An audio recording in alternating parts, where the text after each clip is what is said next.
Habari, karibu jikoni kwa Mama Swaumu. Kama ni mgeni hapa, karibu sana. Na kama ni mwenyeji, namaanisha umesha subscribe na huwa unapata video zangu. Asante sana kuendelea kuwa hapa na karibu tena. Leo tupike tambi za dengu za biashara. Tamu sana, rahisi sana na zenye faida. Karibu uwe nami mwanzo mpaka mwisho. Kwa mahitaji tunahitaji unga wa dengu, maji, chumvi, baking soda, baking powder pamoja na rangi ya manjano. Nimeweka dengu kwenye bakuli kubwa zaidi. Baada hapo nikaweka chumvi, baking soda, baking powder pamoja na ile rangi ya manjano. Baada hapo nikachanganya, kisha nakuja kuweka maji kidogo kidogo. Maji taratibu kidogo kidogo. Na uandaaji wa tambi ni kama ule uandaaji wa bagia, lakini huu uji wa dengu wa tambi unakuwa mgumu kidogo, sio mwepesi kama wa bagia. Wenyewe unakuwa mgumu na mlaini kama hivi. Hapa mimi nimeuandaa. Ni vizuri ukawa mlaini, hakuna mabuja, hakuna chochote kama hivi. Baada hapa natumia hichi kifaa hapa. Hichi kifaa kina vitu mbalimbali humu ndani, yani kuna style mbalimbali ambazo unaweza ukatoa aina ya tambi unayoitaka.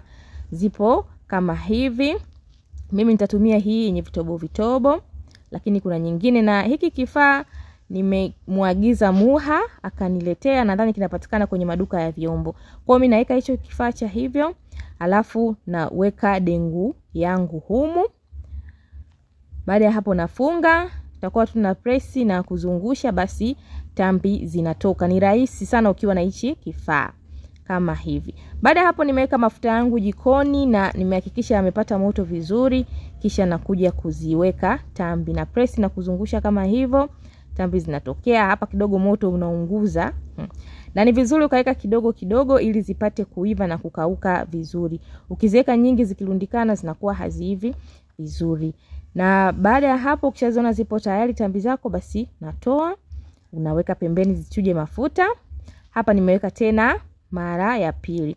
Na kama unataka unaweza ukaweka mvuje, majani ya mvuje na vitu vingine ambavyo unaona vitafaa, lakini mimi tambi zangu ni za biashara na nauzia watu mbalimbali, so nimeweka tu hivi ambavyo nimekuonyesha. Na zikiwa tayari nimezitoa kama hivi na tambi zangu zikawa zipo tayari. Na niliweka mara nyingi, sio kama ni mara mbili tu. Nimeweka mara nyingi nikapata tambi za kutosha kama hivi. Baada ya hapa sasa nitazivunja kutegemea na urefu naotaka na package zangu nitakazozitumia.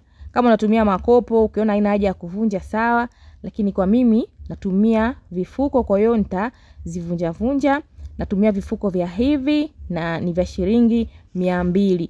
Unaweza kuuza 100, 500, 1000 kutegemea na wewe wateja wako. Kwenye dengu kilo moja mimi natoa vifuko 80 vya tambi, na dengu nanunua shilingi 3000 kilo moja kwa huku nilipo. Mwisho wa hii video nimekuwekea mahesabu ya gharama zote na faida.